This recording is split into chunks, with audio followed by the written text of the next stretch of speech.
Los saludo nuevamente a los que se incorporaron recién. Buenas tardes. Vamos a partir la clase de hoy, lunes 17 de mayo. Y estamos en la unidad o módulo 3, ¿no es cierto? Estamos viendo estructuras de datos. Alcanzamos hasta la clase de hoy a estudiar estructuras de datos estáticas. Vimos vectores, que son arreglos de una dimensión, y matrices, que son arreglos de dos dimensiones. Entonces ahora vamos a ver arreglos dinámicos. Entonces, en la clase de hoy vamos a ver rápidamente la clasificación de arreglo en C, la vamos a recordar porque ya la habíamos visto.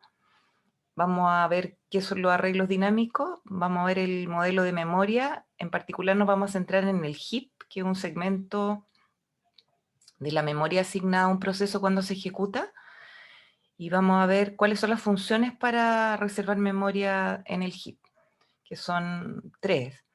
Las que vamos a estudiar, el malloc, el calloc y el realloc. Y también vamos a estudiar cómo liberar la memoria reservada en el heap. Entonces vamos a partir la sesión repasando la clasificación de arreglos en C. Acuérdense que nosotros podemos clasificar los arreglos desde distintos aspectos. Los arreglos en C yo los puedo clasificar según el número de dimensiones en vectores, que son de una dimensión, matrices que tienen dos dimensiones y otro tipo de arreglos que tienen tres o más dimensiones. Y a su vez estos arreglos de una, dos o tres o más dimensiones se pueden volver a clasificar de acuerdo al tiempo en que se gestiona su tamaño, es decir, la cantidad de memoria que estos arreglos utilizan.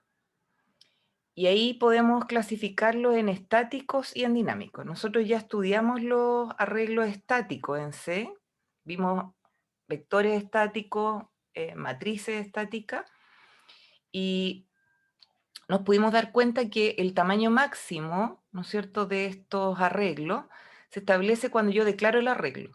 Entonces, el bloque de memoria que va a ocupar ese arreglo queda reservado en tiempo de compilación. Por lo tanto, su tamaño no puede cambiar mientras se ejecuta el programa. Nosotros vimos que en el caso particular de los arreglos podíamos declarar una variable, leer el valor de esa variable y dimensionar con esa variable el vector. Y eso se realizaba en tiempo de ejecución, pero de todas formas ese vector es estático porque yo no puedo en el fondo aumentar o disminuir su tamaño posteriormente. Como en muchas ocasiones cuando yo tengo que resolver problemas es súper complejo establecer en la fase de diseño de la solución de manera exacta cuál es la cantidad de elementos que tiene que almacenar el arreglo, ¿no es cierto? Tenemos que contar con algún mecanismo que nos permita gestionar el bloque de memoria que éste va a ocupar de manera dinámica, en tiempo de ejecución. Y eso también permite que el uso de la memoria sea más eficiente, porque cuando yo ejecuto el programa y sé con anticipación, por ejemplo, cuántos datos voy a tener que almacenar, puedo reservar memoria, o incluso, aunque no supiera cuántos datos tengo que almacenar, sino que voy leyendo datos, puedo gestionar dinámicamente la memoria para que ese bloque donde se van a guardar los datos vaya creciendo. Y si, por el contrario, por ejemplo, dejo de usar algunas posiciones de memoria dentro de ese bloque, también puedo ir disminuyendo ese tamaño. Y es por eso que vamos a estudiar arreglos dinámicos. En el caso de los arreglos dinámicos, perdón, su tamaño se gestiona en tiempo de ejecución. Y para ello vamos a utilizar tres funciones: la función calloc, la función malloc o la función realloc. Después vamos a ver qué es lo que hace cada una de estas funciones y cuándo en el fondo corresponde usar una u otra. Y estas funciones se comportan de distintas maneras, pero en definitiva todas nos permiten reservar memoria en el heap. Y para liberar la memoria reservada a través de estas funciones calloc, malloc y realloc, vamos a utilizar una función que se llama free. Los arreglos dinámicos siempre los vamos a declarar como un puntero a un bloque de memoria que va a almacenar datos de un cierto tipo. Entonces vamos a ver primero el modelo de memoria, vamos a hacer un repaso y ahora vamos a incorporar el segmento heap. Si nosotros nos acordamos, cuando estudiamos recursividad y cuando estudiamos funciones, vimos que cuando un programa se ejecuta se transforma en un proceso y a ese proceso se le asigna memoria. y esa memoria se segmenta en 4 partes. Una parte era el segmento de código o zona de código, donde se almacenaba el programa compilado. Otra parte era el segmento de datos o zona de datos, donde se almacenan todas las variables globales y estáticas y las constantes literales y simbólicas que tenga nuestro programa. Otro segmento era el stack, donde nosotros íbamos a almacenar todos los parámetros formales de las funciones, sus variables locales y otra información relacionada con su llamada y punto de retorno. Y vimos en el fondo cómo se comportaba el stack, ¿no es cierto? Como una pila, donde la última llamada quedaba en la cima de esta pila y por lo tanto por eso podíamos programar recursivamente. Y ahora aparece este nuevo segmento que es el heap, y en este segmento se van a almacenar todas las variables escalares o estructuradas que sean dinámicas, que estén gestionadas de manera dinámica. Entonces, cualquier variable, ya sea escalar o estructurada, arreglo o una variable de tipo entero, una variable de tipo real, una variable de tipo booleana, una variable de tipo char que nosotros utilicemos, que la gestionemos dinámicamente, la vamos a almacenar en esta zona que se conoce como heap. El heap tiene algunas diferencias con el stack. Por ejemplo, no tiene una estructura de asignación de espacio, no es una pila, ¿no? El heap en el fondo es una zona de memoria donde yo voy reservando bloques de memoria y se va asignando el bloque de memoria de acuerdo a la disponibilidad que exista. Y su tamaño siempre está limitado por el tamaño de la memoria virtual que le fue asignada al proceso en ejecución. La manipulación del heap, de la memoria del heap, ya sea para asignar datos en esa memoria o para leer datos desde esa memoria o para escribir datos, ¿no es cierto?, desde esa memoria, es más lenta que en el stack y eso hay que considerarlo. Es mucho más lento el acceso al heap que el acceso al stack. Pero no por eso deja de ser útil gestionar datos dinámicamente. La memoria en el heap es asignada durante la ejecución del programa a través de las llamadas, como les comentaba antes, a las funciones malloc, calloc o realloc, y vamos a poder acceder a esta memoria a través del uso de puntero. Y lo importante es que se puede acceder a esta memoria fuera del bloque de código donde fue asignada. Yo puedo, por ejemplo, reservar memoria en el heap en una función X, y cuando yo salgo de esa función, esa memoria sigue estando disponible, a menos que yo la haya liberado con la función free. Pero si no la liberé, esa memoria va a estar disponible dentro de otra función también. Y eso es útil, porque vamos a tener siempre acceso a esa memoria. Y esa memoria se mantiene disponible o accesible hasta que sea liberada en forma explícita por el programa, ¿no es cierto?, a través de llamadas a free o cuando sea liberada por el sistema operativo al terminar la ejecución del programa. Entonces, esto es bien importante porque eso nos va a permitir tener siempre acceso a esa memoria que reservamos de manera dinámica. Vamos a ver ahora cómo podemos declarar en C. Sí, André, no te preocupes. Hola, André. Vamos a ver ahora cómo declarar un arreglo dinámico en C. Entonces, para declarar arreglos dinámicos, recordemos que tenemos que hacerlo con punteros. Entonces, cuando yo quiero declarar un arreglo dinámico, tengo que especificar un puntero al tipo de datos que va a almacenar esa estructura, ¿no es cierto? O ese conjunto de datos. Por ejemplo, acá podemos ver que se está declarando un puntero a float que se llama notas. Ese puntero a float, en el fondo, es un arreglo dinámico. Podría ser un arreglo dinámico o podría ser un puntero a un escalar. Podríamos almacenar una nota o un conjunto de notas en él. Entonces, esto es un puntero a float. Acá tengo un puntero a char, que me va a permitir almacenar un carácter o más de un carácter. Y acá tengo un puntero entero. En este caso, este puntero a un puntero sería un arreglo de 2 dimensiones de tipo dinámico. Podría almacenar una casilla, ¿no es cierto?, en una matriz de 1 por 1, o, por ejemplo, 4 casillas en una matriz de 2 por 2, o 9 casillas en una matriz de 3 por 3, o 6 casillas en una matriz de 3 por 2, o 15 casillas en una matriz de 5 por 3. Entonces, cuando yo declaro un arreglo dinámico, lo que yo estoy haciendo es declarar un puntero que va a almacenar la dirección inicial del bloque de memoria en el que voy a almacenar un conjunto de datos de cierto tipo. Pero ojo, al declarar un puntero yo no estoy reservando memoria para almacenar datos, solamente estoy diciendo que en ese puntero se va a guardar la dirección donde parte un conjunto de datos, ¿ya? Entonces, al declarar el puntero, en realidad ese puntero no guarda ninguna dirección de memoria por defecto, no apunta a ninguna parte, solamente lo declaré. Y después, nosotros vamos a tener que reservar memoria con malloc, calloc o realloc para que ese puntero almacene la dirección de este bloque de memoria que yo reservé en el heap. Entonces vamos a ver cómo reservar memoria para almacenar datos en un arreglo dinámico. Una vez que yo declaro un puntero a un conjunto de datos, yo puedo reservar memoria en tiempo de ejecución para almacenar datos en ese bloque que yo reserve a través de la llamada a las funciones malloc, calloc y realloc. Y todas estas funciones están en la biblioteca standardlib.h. Entonces, de ahora en adelante, nuestros programas, además de incluir la biblioteca stdio.h, vamos a incluir la standardlib.h. Vamos a ver el prototipo de cada una de estas funciones para entender cómo se usan. Entonces, vamos a partir viendo la función malloc, que es una abreviatura de memory allocation, que en el fondo significa reservar memoria. La función malloc, ¿qué es lo que hace? Permite reservar un bloque de memoria en el heap de una cierta cantidad de bytes. Eso es lo que hace el malloc. Reserva memoria en el heap de un cierto tamaño, de una cierta cantidad de bytes. Acá está el prototipo de la función malloc. Como podemos ver acá, la función se llama malloc. Vamos a ver primero qué es lo que recibe.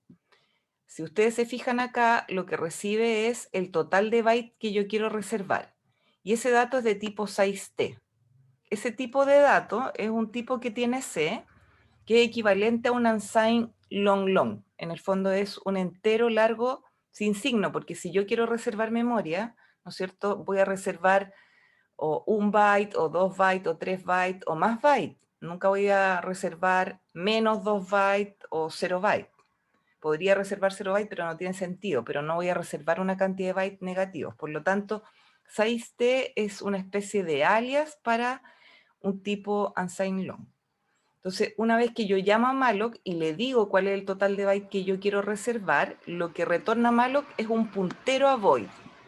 Un puntero a void porque en el fondo yo puedo reservar memoria para almacenar cualquier tipo de dato. Entonces, como malloc está diseñado para reservar memoria para cualquier tipo de dato, retorna un puntero a void. Y ese puntero retornado lo que almacena es la dirección inicial del bloque de memoria reservado.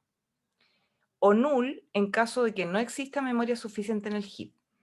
Y esta constante predefinida en C, null, almacena el valor 0, pero no el valor 0 numérico, sino que el valor 0, dirección 0 de memoria. En el fondo, si no hay espacio en el heap, va a retornar una dirección no válida de memoria, que es la dirección 0.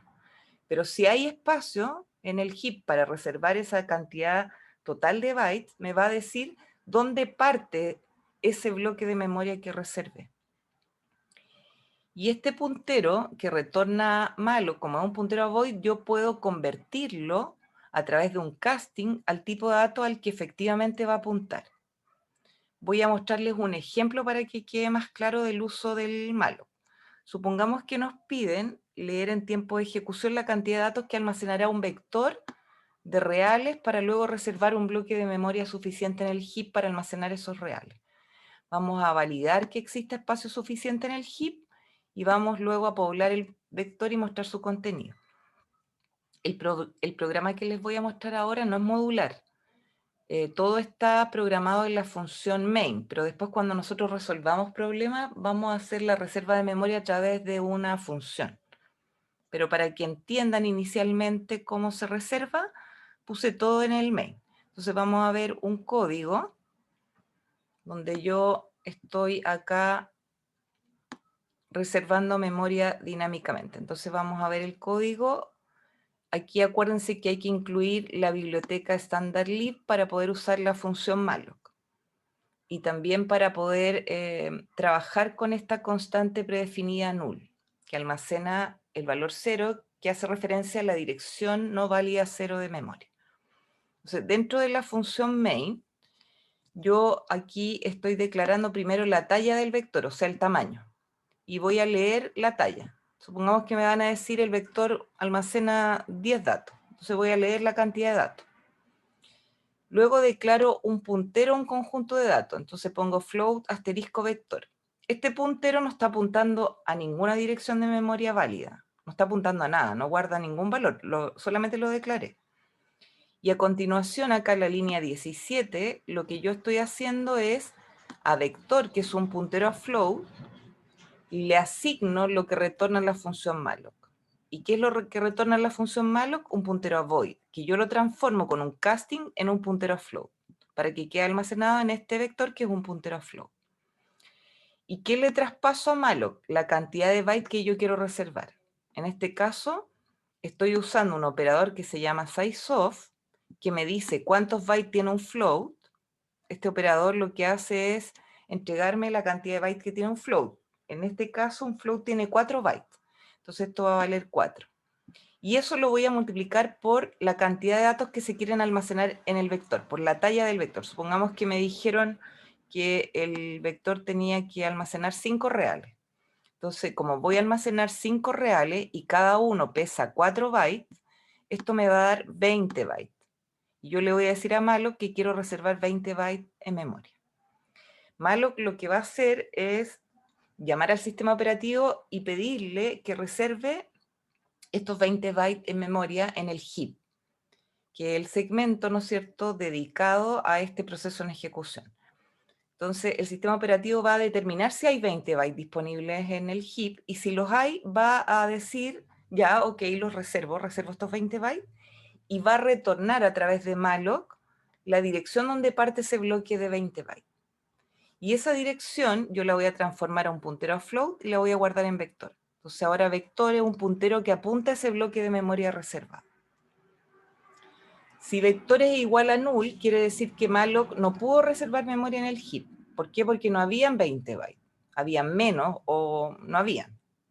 Entonces, en ese caso, si no pudimos reservar memoria en el heap, no vamos a poder procesar ningún dato y almacenarlo en el vector. No tiene sentido entonces que yo siga ejecutando el programa, porque no voy a poder guardar los datos en ninguna parte. Entonces, en este caso, nosotros vamos a retornar esta constante que almacena el valor 1 y vamos a indicar que el programa terminó antes de tiempo por un problema, ¿no es cierto?, de reserva de memoria. Incluso podríamos acá mandar un mensaje al usuario diciendo no hay memoria para procesar datos, por lo tanto el programa finaliza la ejecución. ¿Ya? Y esto se le denomina gestión de excepciones o manejo de excepciones. Si esto no ocurrió y el programa no finalizó su ejecución, quiere decir que sí pude reservar memoria con malloc. Entonces voy a poder poblar ese vector, ¿no es cierto?, de cierto tamaño, y también voy a poder mostrarlo. Y después de poblar y mostrar el vector, voy a terminar el programa con el valor 0, porque quiere decir que todo se pudo realizar de manera correcta, pudimos leer la talla del vector, reservar memoria para almacenar datos, pudimos poblarlo y pudimos mostrar su contenido. Y la función poblar y mostrar, que acá están prototipadas, ¿no es cierto?, reciben un puntero a float, que es el vector que queremos poblar, y su talla de vector, y el mostrar recibe un puntero a float y la talla de ese vector. Y a continuación acá tenemos la función poblar, que permite recorrer cada una de las casillas del vector para ir leyendo datos y almacenándolo en cada una de esas casillas. Y mostrar lo que hace es recorrer el vector para ir mostrando, ¿no es cierto?, con un decimal cada uno de los valores que fue almacenado en ese vector. Entonces la función malloc, la vamos a ver ahora acá. La función malloc nos permite reservar este bloque de memoria. Vamos a ver este programa acá en RecTester, en ejecución. Entonces vamos a partir, ¿no es cierto?, declarando aquí la talla del vector. Supongamos que es un valor entero. Vamos a leer la talla del vector.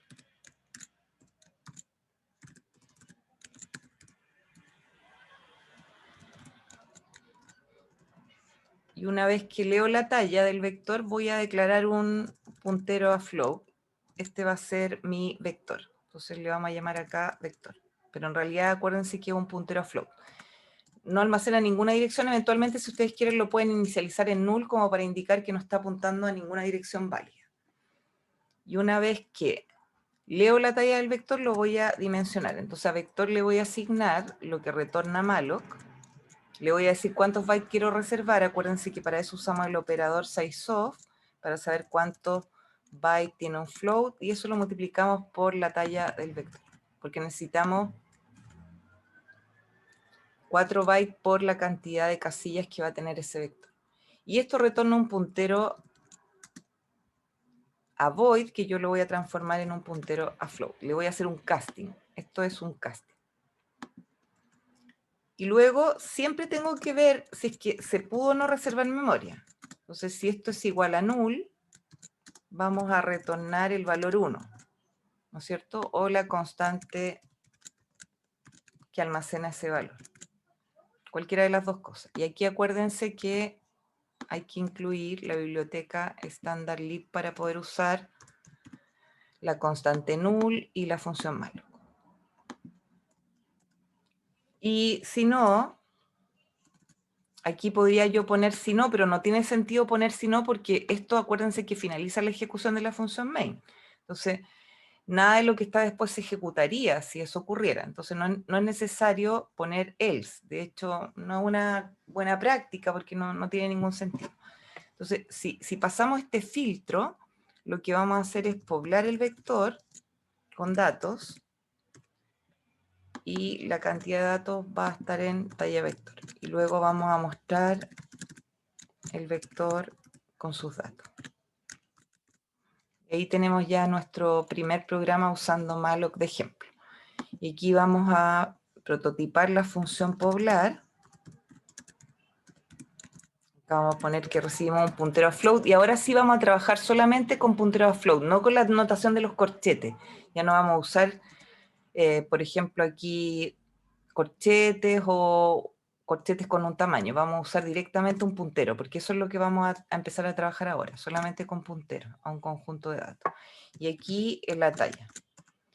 Y luego la función mostrar, lo mismo. Vamos a recibir un puntero a float y su talla. Entonces ahí ya tenemos los prototipos de las funciones y vamos a programarla. Esta función poblar y mostrar. Entonces el poblar borramos el punto y coma, acá en el mostrar también. Programamos la función.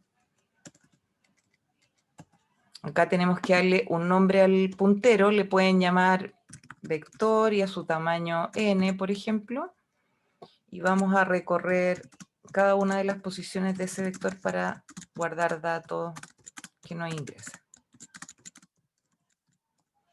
Aquí vamos a leer, como son valores de tipo float, ponemos %f, ampersand, vector sub i. Y acá cerramos el corchete y punto y coma. Y ya tenemos el poblar. Y aquí vamos a mostrar este vector de tamaño n. Entonces, en esta función, ¿cierto? Vamos a declarar un índice, vamos a recorrer. No siempre el índice va a ser entero, eso va a depender mucho como de la talla del vector. Yo acá estoy suponiendo que es un entero, pero podría ser un long, un unsigned long. Yo acá le estoy poniendo entero, pero no es que siempre haya que poner entero. Eso ustedes lo saben. Entonces aquí, mientras i sea menor que n, vamos a pasar por cada casilla y vamos a ir imprimiendo el valor, que es un float, lo vamos a poner con un decimal. Le vamos a poner un espacio a continuación y aquí vector sub i. Y ahí tenemos ya nuestro mostrar. Entonces ya tenemos el programa completo y ahora lo que vamos a hacer es incluir casos de prueba. Entonces, lo primero que tengo que decir es la talla del vector. Supongamos que quiero guardar 5 valores reales. Entonces pongo ahí 5 y a continuación deberíamos escribir 5 valores reales. Por ejemplo, 4.5, 5.6, 7.8, 9.0 y 10.0. Esos son los datos de este vector. Entonces lo vamos a ejecutar y vamos a verificar qué es lo que ocurre. Aquí me está mostrando, ¿no es cierto?, los valores que almacenó. Entonces, efectivamente, yo declaré el vector, reservé memoria, se pudieron reservar 5 posiciones para guardar estos 5 valores reales. Esto no se ejecutó, pude poblar el vector y lo puedo mostrar. ¿Se entiende? Ahora, si yo pusiera un valor muy grande, por ejemplo, no sé, voy a poner un valor muy, muy grande. Acuérdense que la reserva de memoria tiene un límite, entonces, supongamos que yo quisiera reservar, no sé, toda esa cantidad de bytes. No voy a ponerlo esa cantidad de datos. Aquí no me muestra nada porque en el fondo no pudo reservar. Entonces voy a hacerle un cambio acá. Vamos a poner si vector es null, vamos a mandar un mensaje antes de terminar la ejecución del programa para que ustedes puedan ver que en este caso no pudo reservar memoria. Printf no existe, no hay memoria suficiente en el heap. Entonces, ahí me va a mandar el mensaje no hay memoria suficiente en el heap, porque estoy tratando de reservar demasiada memoria y acuérdense que la memoria virtual tiene un límite. Pero en otro caso, si yo quiero, no sé, pues almacenar 10.000 valores, 100.000 valores, 1.000.000 de valores, sí lo puedo hacer. No voy a poner acá el ejemplo porque no me voy a poner a escribir 1.000.000 de datos, pero se entiende. ¿Queda claro cómo se usa el malloc?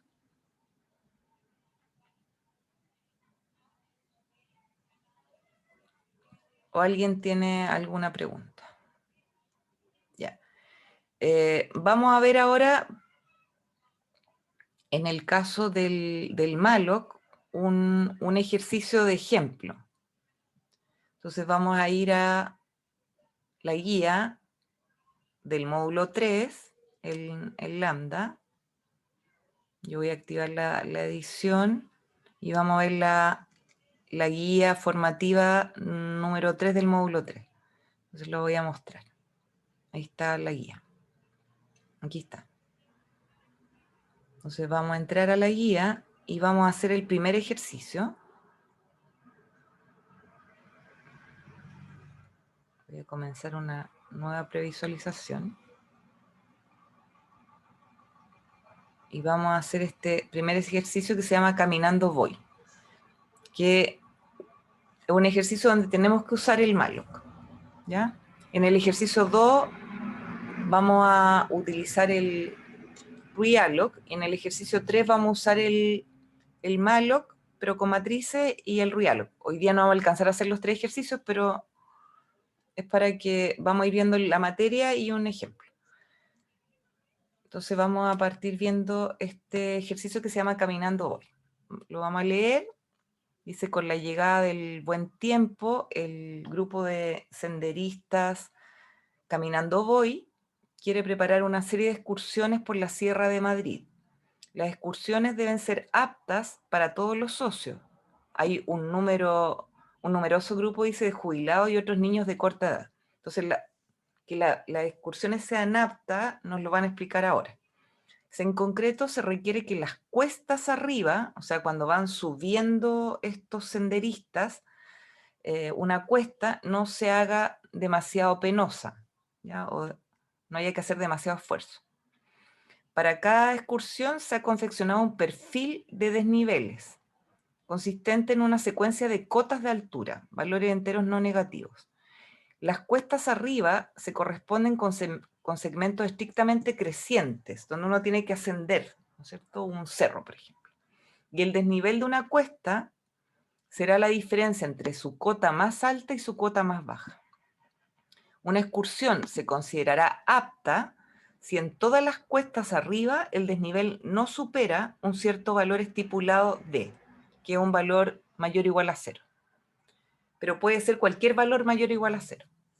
Por ejemplo, dice, suponiendo un D igual a 300, una excursión con el perfil de la izquierda, o sea, con este perfil, sería apta, mientras que una con el perfil de la derecha no sería apta. Entonces vamos a ver por qué. Aquí hay un gráfico, ¿no es cierto?, que muestra las alturas de las distintas cotas. Entonces, aquí se grafican cada una de las cotas de la escalada o del senderismo que van a hacer las personas. Entonces, en este primer tramo van a ir desde 1200 a 1400 metros en ascenso. Entonces, la diferencia entre la cota más alta, 1400, y 1200 es 200, que no es mayor, ¿no es cierto?, que este valor estipulado, no lo supera.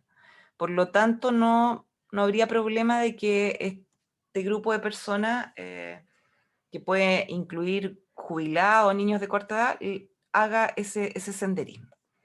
Luego, hay un descenso. Acá no nos interesa medir el desnivel porque en el fondo es más descansado bajar que subir. Entonces no nos interesa este tramo. Y después acá hay un ascenso. Va desde 1300 a 1600. La diferencia entre las cotas es 300, así que todavía estamos bien, no la supera, ¿no es cierto? La iguala, pero no la supera. Y luego, en el camino, hay un sector plano. Por lo tanto, tampoco nos interesa analizar este tramo porque no hay esfuerzo extra. Y acá hay un ascenso y esta cota mide 1700 y esta 1600. La distancia es 100, por lo tanto es apta todavía. Y acá, bueno, es todo de bajada, así que ese tramo tampoco interesa analizarlo. Por lo tanto, este senderismo, ¿no es cierto?, sería apto para el grupo de personas que va a caminar. En cambio, el de acá no es apto. ¿Por qué? Porque aquí hay una subida. Partimos en la cota 1200 y vamos a llegar a la cota 1550. Entonces, 1550 menos 1200 me da 350, que supera este valor D. Entonces, aquí ya no sería apta. Entonces, este senderismo, esta ruta no sería apta. ¿Se entiende la idea de lo que nos plantean en este problema? Pues dice, el grupo de senderistas necesita un programa modular en C que clasifique todas las excursiones que tienen programadas. En el fondo, que diga si las excursiones van a ser aptas o no van a ser aptas. Dice, tu programa debe ser modular, incluir al menos 2 funciones propias y utilizar un vector dinámico para almacenar las cotas de altura. Input. La entrada consta de una serie de casos de prueba, cada uno, acá podemos ver que hay varios casos de prueba, cada uno correspondiente a una excursión.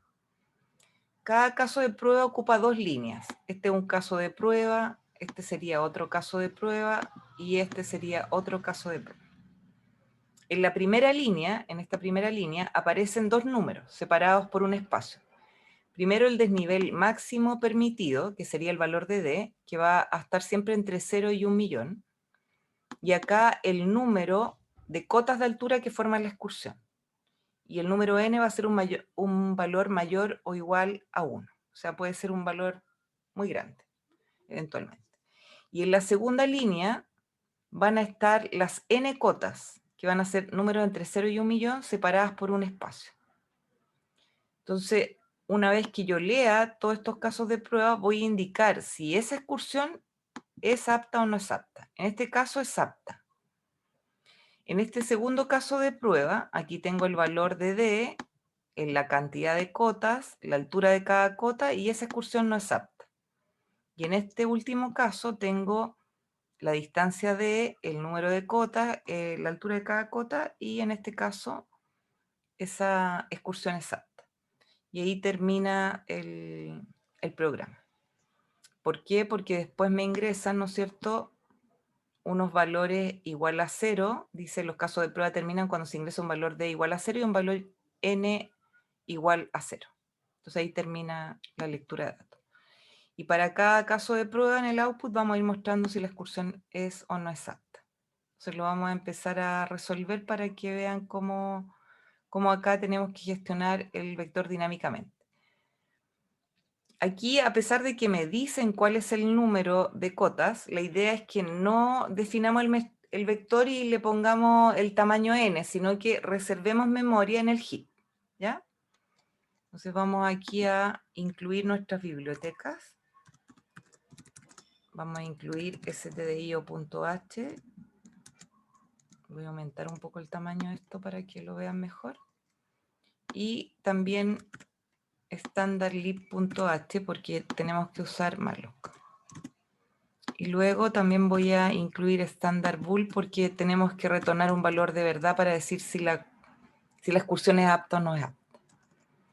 Y vamos a tener nuestra función principal que siempre tiene que ir y que finaliza con un retornar 0. Entonces vamos a empezar a resolver el problema. Acá hay varios casos de prueba y hay algunos datos de entrada, ¿no es cierto? En este caso vamos a declarar, primero, antes de elegir el tipo, vamos a fijarnos, vamos a declarar el desnivel, que va a estar entre 0 y 1 millón. Como va a estar entre 0 y 1 millón, vamos a decir que el desnivel es de tipo unsigned int. Este va a ser el desnivel. Y luego nos van a ingresar la cantidad de cotas, que va a ser un número mayor o igual a 1. Entonces vamos a elegir el tipo más grande que tiene C, unsigned long o long long. Acuérdense que en este entorno unsigned long y unsigned long long son equivalentes, tienen ambos 8 bytes. Entonces vamos a usar unsigned long para no escribir long long. Y aquí vamos a poner número de cotas. Esa va a ser la cantidad de cotas.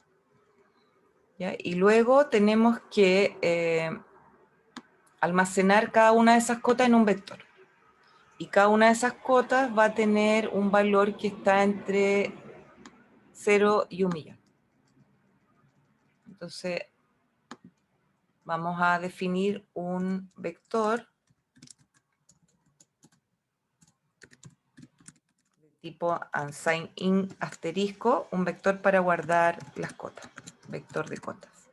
Si quieren lo pueden inicializar en null. Y ahí tengo ya los datos de entrada como básicos. Voy a poder almacenar el desnivel, el número de cotas y tengo el vector de cotas declarado. Entonces vamos a empezar a programar la primera parte y vamos a usar funciones.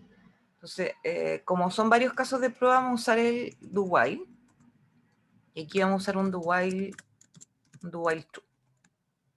Vamos a usar un loop infinito porque vamos a usar un if para quebrar el ciclo cuando nos ingresen un desnivel igual a 0 y un número de cota igual a 0.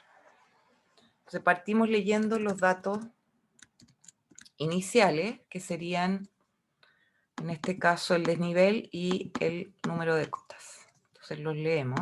Acá vamos a poner, para el desnivel, porcentaje U, ¿cierto? Que el especificador de formato de unsigned int. Y vamos a leer el desnivel.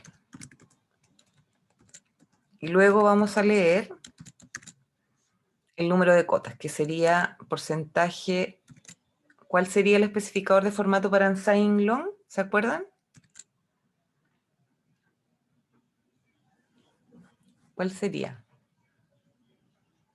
LU, perfecto. Entonces vamos a poner acá LU. Y vamos a leer el número de cotas. Número de cotas.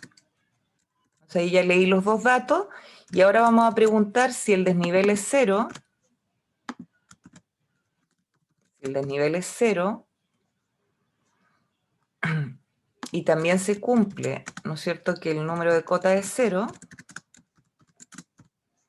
eso quiere decir que tenemos que finalizar el ciclo, porque ya se acabaron los casos de prueba. ¿Ya? Y cuando termine el ciclo hay que imprimir, si nosotros miramos acá, hay que imprimir fin. Entonces podemos hacer dos cosas. Podemos quebrar el ciclo y acá afuera imprimir fin, O podemos imprimir acá fin y después retornar 0 para terminar la ejecución del programa. Como ustedes prefieren. Yo lo voy a hacer de esta manera ahora. Ahora voy a elegir esta forma. Ojo que cuando yo tengo un if que tiene una sola instrucción, eventualmente podría ponerla en una misma línea. Esa es una práctica habitual, porque hay solo una instrucción. Entonces ahí tenemos el quiebre del ciclo de este loop infinito.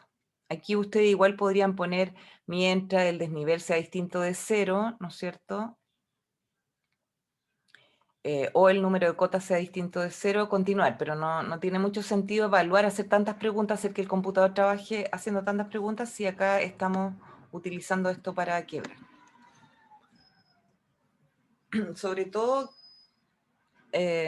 pueden programar de esta manera porque hay otros lenguajes, por ejemplo Python, que tiene solamente el while y el for es súper distinto al for de C, y el while es la única estructura para iterar que tiene, y hay que programarlo de esta manera cuando uno quiere leer un dato y después si se ingresó un determinado valor quebrar el ciclo.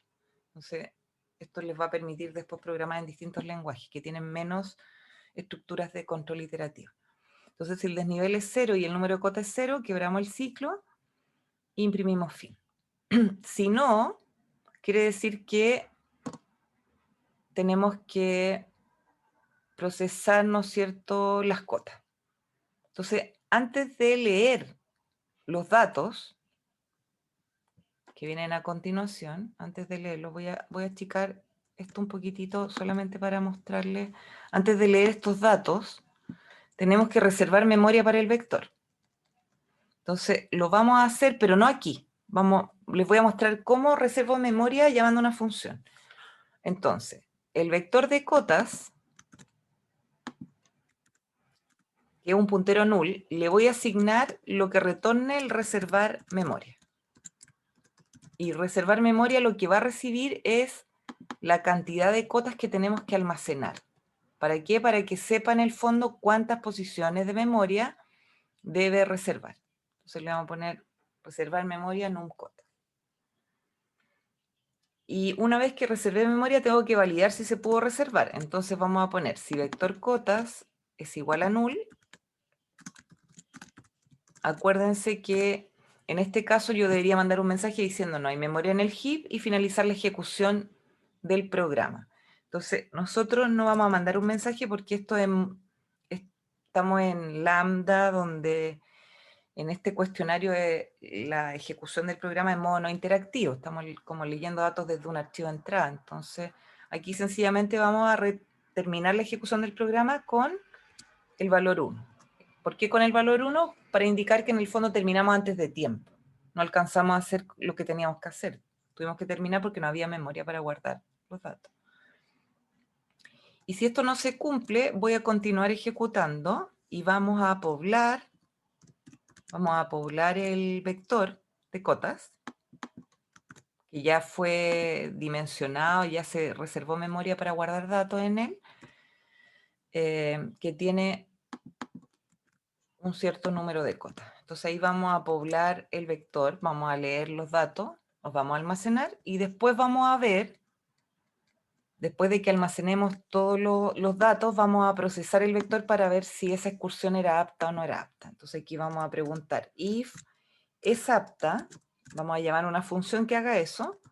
Si es apta la excursión, ¿cómo vamos a saberlo? Traspasando el vector de cota y el número de cotas. Y si eso es verdadero, entonces vamos a imprimir lo que nos indica. Aquí hay que imprimir apta. Y un salto de línea, ¿no es cierto? Y un salto de línea. Y si no, vamos a imprimir no apta y un salto de línea.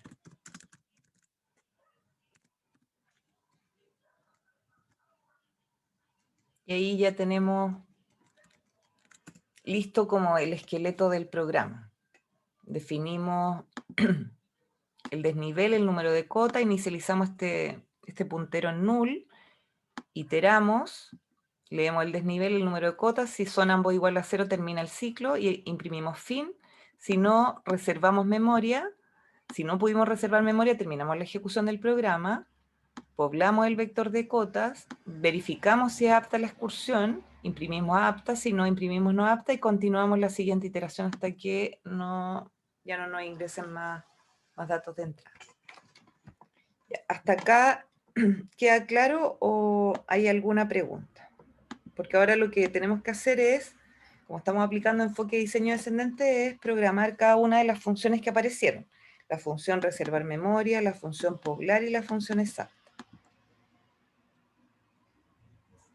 ¿Alguna pregunta hasta acá?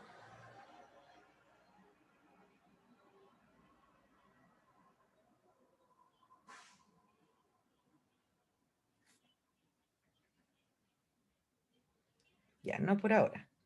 Entonces, vamos a empezar a programar. Primero vamos a programar el reservar memoria. Entonces vamos a poner aquí el prototipo. Reservar memoria. ¿Qué es lo que tiene que retornar reservar memoria? Si yo quiero que lo que retorna se guarde en vector de cotas, tiene que retornar un puntero unsigned, ¿no es cierto? Tiene que retornar la dirección donde parte el bloque de memoria reservado. ¿Y qué es lo que va a recibir como argumento? El número de cotas, que es un unsigned long. Entonces tengo que aquí especificar que va a recibir el número de cotas. Y ese sería el prototipo del reservar memoria. Y ahora vamos a programar el reservar memoria inmediatamente. Vamos a programarlo al tiro. Entonces borramos el punto y coma. Acá le damos un nombre al parámetro. Le vamos a poner número de cotas. Y vamos a reservar memoria. ¿Qué es lo que vamos a hacer aquí en reservar memoria? Vamos a retornar lo que entregue la llamada a la función malloc como un unsigned. Aquí me equivoqué en escribirlo. Para no equivocarme voy a copiar. Como un puntero unsigned. Vamos a hacer un casting. Vamos a llamar a malloc y le vamos a decir cuántos bytes tiene que reservar. ¿Cuántos bytes tiene que reservar? Tiene que reservar 6 soft. Y acá tengo que especificar qué tipos de datos va a guardar. Va a guardar datos de tipo unsigned, ¿no es cierto? Entonces necesito saber cuántos bytes ocupa un unsigned y eso lo voy a multiplicar por el número de cotas. Y ahí me va a quedar el total de bytes que necesito para guardar estos números de cotas. Las alturas de cada cota, perdón. Entonces, acuérdense que malloc puede retornar null o un valor distinto de null. Si retorna null, después de que se ejecute esta instrucción, va a terminar la ejecución del programa. Si retornó un valor distinto de null es porque pudo reservar ese bloque de bytes. Y ahí vamos a poder poblar ese bloque de bytes con datos. ¿Se entiende? Traten de programarlo de esta manera porque hay otra forma que es, voy a borrar acá, que es esta. Si yo hago eso, y acá modifico vector de cota, no va a salir modificado porque para que salga modificado lo tengo que traspasar como una referencia a ese puntero. Y acá lo debería recibir como un puntero a un puntero. Entonces, esa notación es como complicada, la vamos a ver, pero no hoy día. Y nos vamos a quedar con esta forma que es más simple, que es más limpia. Entonces, esto va a retornar una dirección de memoria reservada en el heap, y yo se la voy a asignar a vector de cota y voy a tener acceso a ella porque está en el heap y desde cualquier parte del programa yo puedo acceder a esa memoria reservada. Entonces ahí ya tenemos el reservar memoria listo. Y ahora vamos a programar el poblar. Vamos a hacerlo así, de esta manera primero, y después les voy a mostrar como la otra manera, la del traspasar por referencia el puntero. Entonces, vamos ahora a poblar. Vamos a poner void, porque en el fondo el poblar lo llamamos como una instrucción, no retorna nada. Suponemos que no retorna nada, poblar. ¿Y qué es lo que recibe? El vector de cotas, ¿no es cierto? Que es un puntero unsigned. Aquí vamos a poner puntero unsigned. Y recibe el número de cotas, que es un unsigned long. Y aquí ponemos unsigned long. Punto y coma. Copiamos el prototipo. Ahí lo copiamos. Y lo vamos a programar.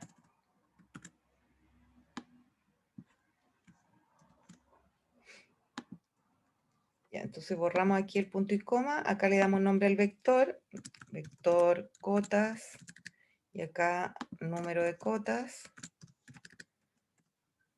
y vamos a poblar. Entonces necesitamos, para poblar, un índice, que tiene que ser del mismo tipo que el número de cotas. Entonces vamos a poner unsigned long i, for i desde la posición 0, mientras i sea menor que el número de cotas, y más. Y vamos a ir leyendo la altura de cada cota. Y la altura de cada cota es, acuérdense que un unsigned in. Entonces vamos a poner acá porcentaje u, coma, ampersand, vector cotas, sub i. Y ahí vamos a ir leyendo. Lo podemos indexar o también lo podemos leer como vector de cotas más i, como un desplazamiento desde la dirección inicial de este vector. ¿Se acuerdan que lo podíamos hacer de las dos formas? Podíamos poner vector de cotas más i, porque ahí estamos trabajando directamente sobre las direcciones de memoria, o podíamos subindicar o indexar, como lo hacíamos con los vectores estáticos. Cualquiera de las dos formas es válida. Y ahí estamos poblando el vector de cotas con cada una de las alturas que acá aparecen. Y tenemos espacio suficiente para almacenarlo, porque reservamos 11 posiciones de memoria para almacenar estas alturas. Entonces, estamos usando la memoria de manera eficiente. No estoy reservando ni más ni menos. Solamente lo que voy a ocupar. Y ahora que ya tenemos listo el poblar, acuérdense que acá hay que usar esta notación, puntero a, porque estamos trabajando con punteros. Ya nos olvidamos como de los corchetes. Y ahora programamos la función esApta, que es la que está pendiente. Y esa función va a retornar un valor booleano, le vamos a llamar esApta, y que va a recibir el vector de cotas, que es de tipo unsigned in, pero un puntero unsigned in, porque es un vector dinámico, y el número de cotas, que es un unsigned long. Y aquí ponemos punto y coma. Entonces vamos ahora a programar esta función.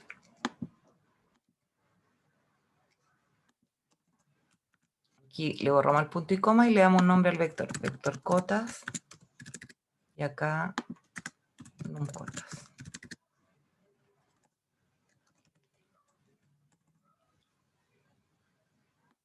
Y ahora lo que tenemos que verificar es eso, que nos muestran aquí en el gráfico. Tenemos que ir determinando cuándo vamos subiendo, y cuando vamos subiendo y dejemos de subir, por ejemplo aquí en este caso tenemos que calcular la distancia entre eso y eso. Entonces necesito conocer también en la función esapta, además del vector de cota y el número de cotas, necesito conocer el desnivel. ¿Ok? Entonces le vamos a agregar ese parámetro y lo vamos a agregar también acá arriba. El desnivel es de tipo unsigned in. Lo tengo que agregar porque necesito esa información, así que se la tengo que comunicar a la función. Y acá abajo también tenemos que agregarlo. Aquí tenemos que agregar ese parámetro. Voy a achicar esto un poco. Tenemos que agregar ese parámetro desnivel. ¿Se entiende por qué, no es cierto? Ahí agregamos desnivel.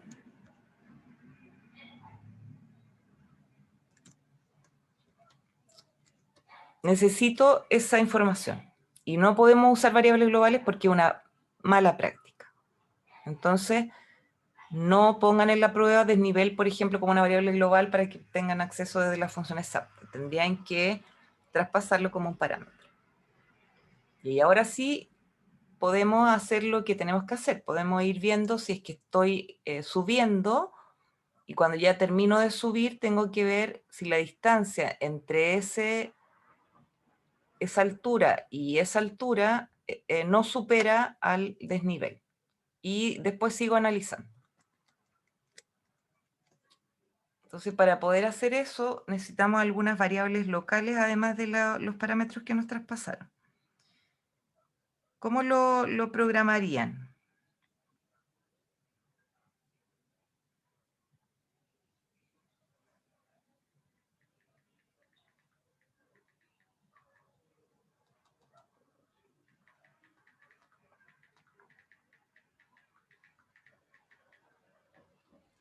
¿Qué se le ocurre? Porque en el fondo este es como el corazón del problema, ¿no es cierto? Este es como la parte donde uno tiene que pensar en una solución.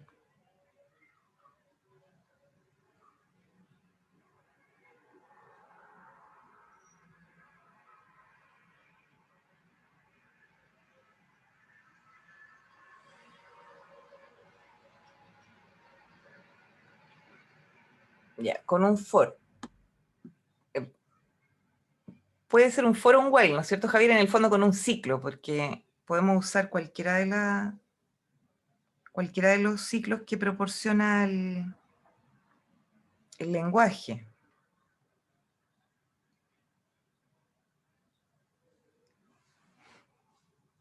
Entonces, podemos hacerlo con un for, pero también lo podemos hacer con un ciclo while. Lo que vamos a necesitar son algunas variables. Vamos a necesitar una variable que almacene como el índice donde parte la cuesta, que le voy a llamar yo acá inicio cuesta, pero ese va a ser un índice. Como índice, voy a ponerle acá un acento, índice donde parte la cuesta. Y también necesito un índice donde termina la cuesta. Ahora, ese índice puede ser un unsigned int porque sabemos que las posiciones del vector, ¿no es cierto?, van desde 0 hasta el número de cotas menos 1. Entonces, también voy a usar un índice para saber dónde termina la cuesta. Índice donde termina una cuesta, no una, cualquiera, dentro del tramo. Ahí tengo esas dos variables. Porque en algún minuto tengo que ver como la diferencia, ¿no es cierto?, entre las cotas. Y además vamos a tener un índice, un índice i, que parte en 0. Y vamos a usar un ciclo, que puede ser un ciclo for o un ciclo while. Yo voy a preferir el ciclo while porque en el fondo no siempre tengo que aumentar el valor de i. A veces voy a tener que aumentarlo, pero dependiendo de en qué tramo estoy del vector. Entonces aquí lo que sí vamos a hacer es que si esta es la excursión, yo quiero, esta va a ser la posición 0, ¿no es cierto? Este dato va a estar en la posición 0 del vector y este dato va a estar en la posición última del vector. Entonces, lo que sí yo quiero es que al final comparar como estos dos datos, este con el siguiente, para saber si voy subiendo o voy bajando. Entonces, como el último no tiene un sucesor, tengo que fijarme acá que el ciclo va a iterar mientras i sea menor que el número de cotas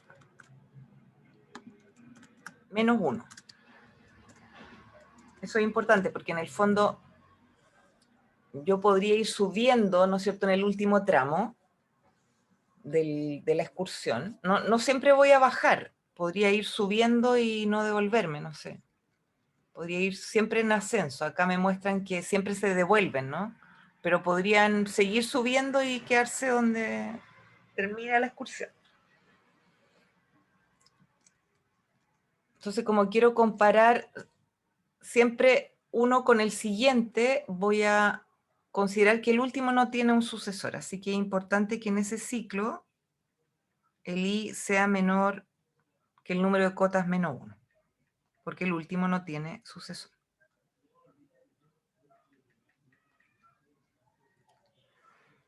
Y acá dentro del while lo que vamos a hacer es preguntar si vamos en ascenso. En el fondo sí. Vector de cotas sub i es menor que el siguiente, que vector de cotas sub i más 1. Porque eso quiere decir que entramos como a una cuesta, como estrictamente creciente. Entonces, cuando entremos a una cuesta de subida, lo que vamos a hacer es almacenar el índice donde parte esa cuesta. Vamos a almacenar el índice donde parte esa cuesta. Y el índice donde parte esa cuesta va a ser el valor de I, ¿no es cierto? Y vamos a entrar a un ciclo, a otro ciclo, donde vamos a dejar que se suba la cuesta. Entonces vamos a poner acá, while, en ese otro ciclo vamos a poner, mientras esto se cumpla, mientras vamos como en una cuesta creciente, lo que vamos a hacer aquí es aumentar el valor de I. Vamos a seguir subiendo. Hasta que en algún minuto este con el sucesor van a ser iguales o van a ser, este va a ser mayor que el siguiente. Y eso quiere decir que ahí termina esa cuesta de ascenso. Encontré como una planicie o empiezo a bajar. Y cuando termine ese ciclo voy a conocer cuál es el índice del final de la cuesta, que va a ser el último valor que tomo ahí. Entonces voy a tener el índice donde partió la cuesta, voy a subir, subir, subir hasta que me encuentro con una planicie o empiezo a bajar. Ahí paro y guardo el fin de la cuesta. Y ahora que ya analicé en el fondo, ya recorrí como toda la cuesta de subida, lo que tengo que hacer es preguntar si la altura de la cota más alta menos la altura de la cota más baja de esa cuesta es mayor que el desnivel. Entonces, para preguntar eso, vamos a poner si vector cotas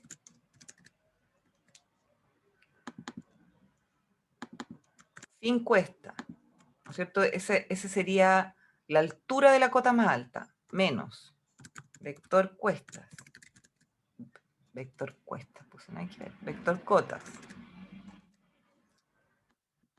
fin cuesta, si es mayor que el desnivel permitido, ¿qué es lo que quiere decir? Que esa excursión no es apta. Entonces vamos a retornar falso. Y terminamos la ejecución del ciclo. El inicio cuesta en el otro. ¿Se entiende? ¿O me equivoqué? ¿Alguien comentó algo? En el leaf que hizo recién, era fin cuesta menos el inicio cuesta. Ah, tienes razón, gracias. Pensé que había pegado inicio cuesta. Ahí sí. Vector cota fin cuesta menos vector cotas inicio cuesta. En el fondo, la altura de la cota más alta menos la altura de la cota más baja de esa cuesta en subida, si es mayor que el desnivel, retorno falso. ¿Ya? Y cuando termine este if, o sea, perdón, no cuando termine este if, si este if no se cumple, quiere decir que estoy como en terreno plano o estoy en bajada. Entonces, en ese caso solamente me interesa avanzar, porque no quiero procesar una cuesta que va en descenso o una caminata por un terreno plano. Y si terminamos este ciclo y nunca se cumplió esto, entonces vamos a retornar que la excursión es apta. Entonces vamos a retornar verdadero. Eso es lo que vamos a hacer. Un poco les voy a explicar acá en el dibujo.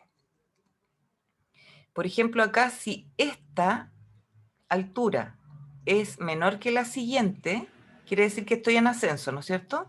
Entonces yo lo que voy a hacer es guardar esta altura, subir, subir, subir, subir, subir, hasta que acá me voy a encontrar que tengo que bajar, guardo esta altura, calculo la diferencia, si es mayor que el desnivel que dé, termino. Si no, continúo, pero cuando voy bajando, avanzo nomás el I. Y cuando voy subiendo, ahí guardo subo hasta que ya no subo más, guardo los comparo y veo si es mayor que el desnivel. Acá avanzo, avanzo, avanzo, acá subo, entonces guardo subo, guardo calculo la distancia y veo si es mayor que el desnivel. Y acá bajo, bajo, bajo, y cuando me encuentre en este punto, ¿no es cierto? Como este es el sucesor, termino, porque en el fondo no tiene un sucesor. Eso es lo que hicimos ahí. Entonces vamos a revisar el programa completo para verificar que no me faltaron punto y comas, cosas por el estilo, o que no me equivoqué en poner un nombre, o que no me faltó un parámetro. Entonces tengo las bibliotecas que corresponden, ¿no es cierto? Tengo las bibliotecas que corresponden. Tengo acá el reservar memoria que retorna un puntero unsigned int porque el vector es de tipo unsigned int y recibe un unsigned long que es el número de cotas. Tengo el prototipo de poblar que recibe un puntero unsigned int que es el vector y un unsigned long que es el número de cotas. Y en las funciones SAPTA recibo el vector de cota, el total de cotas y el desnivel y retorno un valor booleano. Y en la función main tengo el desnivel como un unsigned int, el número de cotas como un unsigned long y el vector de cotas que es un puntero a un conjunto de datos de tipo unsigned int y lo inicializo en null. Entro al ciclo do while true, que en el fondo permite leer los casos de prueba, leo el desnivel y el número de cotas. Si el desnivel es igual a 0, el número de y el número de cotas, perdón, acá no es un O, es un I, porque ambos tienen que ser 0. Fíjense que ambos tienen que ser 0 porque en este caso uno es 0, el otro no, y tengo que iterar. Y en ese caso, cuando ambos sean 0, quiebro el ciclo. Si no, reservo memoria. Si el vector de cota es igual a null, retorno 1 y finalizo la ejecución del programa porque no hay memoria disponible. Si hay memoria disponible, voy a poblar el vector. Y si es apta, voy a imprimir es apta. Y si no, no es apta. Y luego, cuando termine el ciclo do while, imprimo fin. Y acá deberíamos verificar que recibo el número de cotas, unsigned in, retorno un puntero unsigned in, el poblar recibe el vector, el número de cotas, unsigned long, y igual 0 punto y coma, parece que está bien escrito todo, y ¿Sí? acá, ¿hay algo mal escrito? Me avisan si es que encuentran alguna cosa.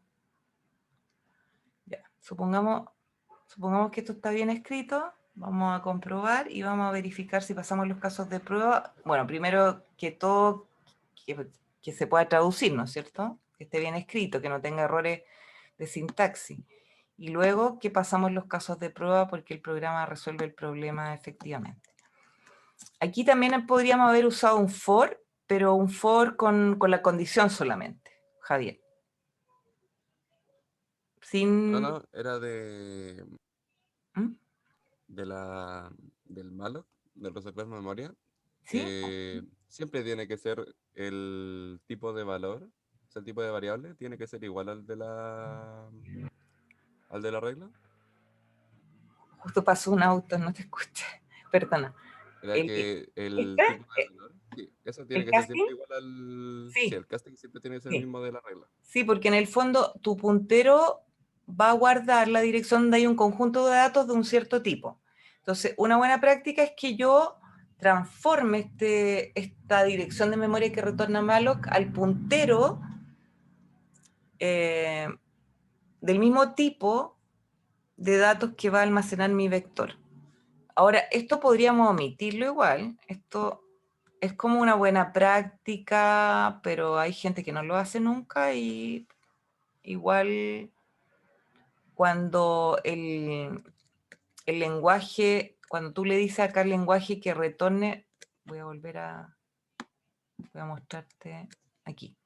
Cuando tú le dices que retorne malloc, como tú quieres que retorne un puntero unsigned int, si tú no hiciste la conversión, el casting, la conversión implícita, o explícita, perdón, la hace él implícitamente. Hace un casting igual. Ah, Igual lo hace, pero yo prefiero siempre escribirlo para que les quede claro que en el fondo esto aporta información para el que revisa el programa, porque va a saber que ese bloque que reservé va a almacenar datos de un cierto tipo. Y eso también me ayuda aquí a elegir adecuadamente la cantidad de bytes que quiero reservar, porque si reservo, por ejemplo, aquí le pongo char, esto va a fallar porque voy a reservar un byte por el número de cota y no va a poder almacenar los datos. Por ejemplo, supongamos que yo aquí me equivoco y pongo char, no sé. Es como raro que uno ponga char ahí, pero supongamos que yo pusiera cualquier cosa. Puede que funcione igual, porque había memoria disponible y reservó una cantidad de posiciones y después cuando se dio cuenta que no habían posiciones, igual el Poblar siguió escribiendo porque esas posiciones que seguían, que yo no reservé, estaban libres. Pero eso es como, siempre les digo a los estudiantes, puede que pase, puede que esto pase, que pase la compilación, pero eso es como fortuito. ¿Por qué? Porque es como que yo diga, voy a ir a un restaurante sin hacer reserva. Supongamos que yo voy a un restaurante sin hacer reserva y voy con 100 personas. Puede ser que yo llegue al restaurante, no hice reserva y hayan 100 cupos. Pero puede ser que otra vez llegue y no haya espacio.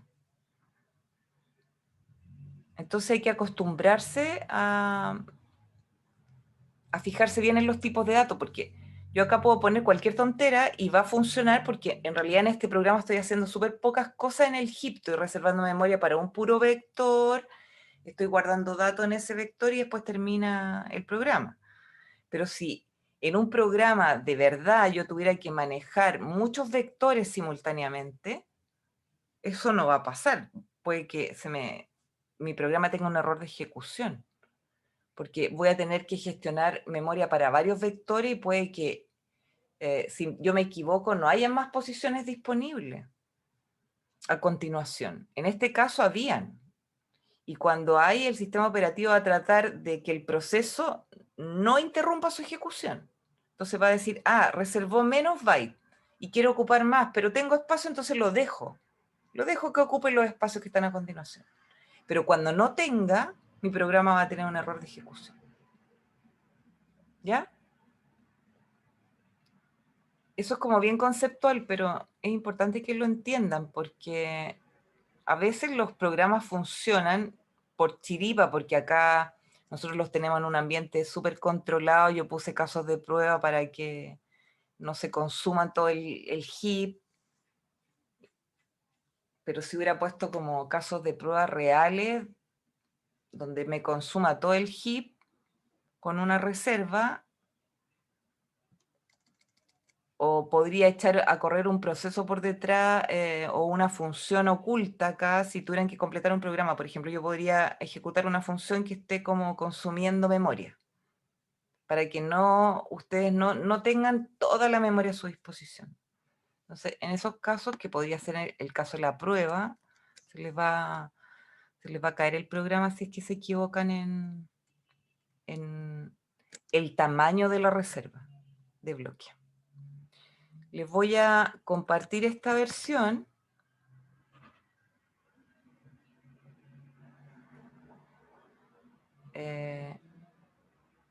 La voy a copiar acá en RecTester. Este es el ejercicio caminando voy. Caminando voy.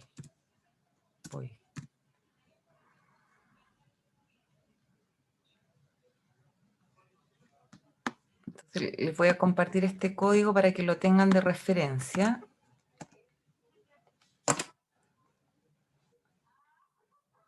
Y como les decía, en la reserva yo también puedo trabajar esto con un traspaso por referencia del vector cota. Y eso lo vamos a ver en la clase del miércoles. Y vamos a ver el calloc, el realloc y la reserva de memoria para matrices. Si no alcanzamos a ver algo, yo les voy a pedir a los ayudantes que mañana avancen un poco. Voy a hacer el cálculo si es que podemos terminar el miércoles. Bueno, si no, lo dejamos para la próxima semana. Total, igual tenemos tiempo antes de la prueba. Todavía nos queda un lunes antes de la prueba. La prueba creo que está fijada para ustedes me dicen si me equivoco o no, pero me parece que la prueba está fijada para el 26 de mayo, ¿no? Entonces vamos a tener la clase del miércoles y todavía la clase del lunes. Y ahí les voy a mostrar como la otra forma, y les voy a mostrar cómo funciona el calloc, cómo funciona el malloc para matrices y cómo funciona el realloc. Sí, el 26 está fijada la prueba. Bueno, eventualmente podemos aplazar la prueba hasta el siguiente lunes si es que Así que no alcanzo a ver todos los contenidos, no hay problema. Ya, vamos a llegar entonces hasta acá. ¿Qué es lo que vimos hoy día? Vimos, ¿no es cierto?, que los vectores en C pueden ser vectores de distintas dimensiones. De una dimensión pueden ser, los arreglos, perdón, pueden ser de una dimensión en cuyo caso se llaman vectores, de 2 dimensiones en cuyo caso se llaman matrices o de más dimensiones. Y que pueden ser estáticos o dinámicos. Los estáticos ya los estudiamos y hoy día vimos los dinámicos. Y vimos el uso del malloc, vimos que era el heap, cómo se comporta, y vimos también que los vectores dinámicos se declaran como punteros y que después hay que reservar memoria para poder guardar datos en ellos y que hay que validar siempre que la reserva de memoria haya sido efectiva. ¿Alguna duda? ¿O quedó relativamente claro esto de lo que vimos el día de hoy? Igual falta practicar, pero ¿les quedó claro? Ya, mira, en la tarea que les dieron los ayudantes son vectores estáticos. En la prueba, dinámico. Y yo les voy a poner explícitamente que tienen que usar vectores dinámicos. Pero en general, Marco, cuando uno programa debería programar con vectores dinámicos. En la mayoría de los lenguajes modernos, por ejemplo en Python, uno trabaja con estructura de datos dinámica. Listas, tuplas, conjuntos, cadenas, todo es dinámico. Porque se gestiona de manera más eficiente la memoria. Ahora, igual acá me están diciendo cuántos datos me van a ingresar. Eso es como raro, porque nunca te van a decir, oye, te voy a ingresar 11 datos. No, eso es mentira. En general te van a decir cuáles son los datos y te van a dar como un carácter o un terminador o un dato terminador, como un centinela. Entonces, en ese caso vamos a usar realloc. Y vamos a ir leyendo un dato y redimensionamos el vector. Leo otro y antes de guardarlo agrando el vector. Leo otro y antes de guardarlo agrando el vector. Entonces, en general vamos a usar realloc, que es como lo que se hace habitualmente. Yo leo, reservo más memoria, guardo. Leo datos, reservo más memoria, guardo. Y eso lo vamos a ver la próxima clase. ¿Ya? Ok, entonces nos vemos la próxima clase y ahí vemos hasta dónde llegamos y eventualmente podríamos cambiar la prueba del 26 a la semana siguiente, si es que ustedes están de acuerdo, obviamente, si no la tomamos el 26. Me despido entonces, vamos a dejar hasta acá la clase, voy a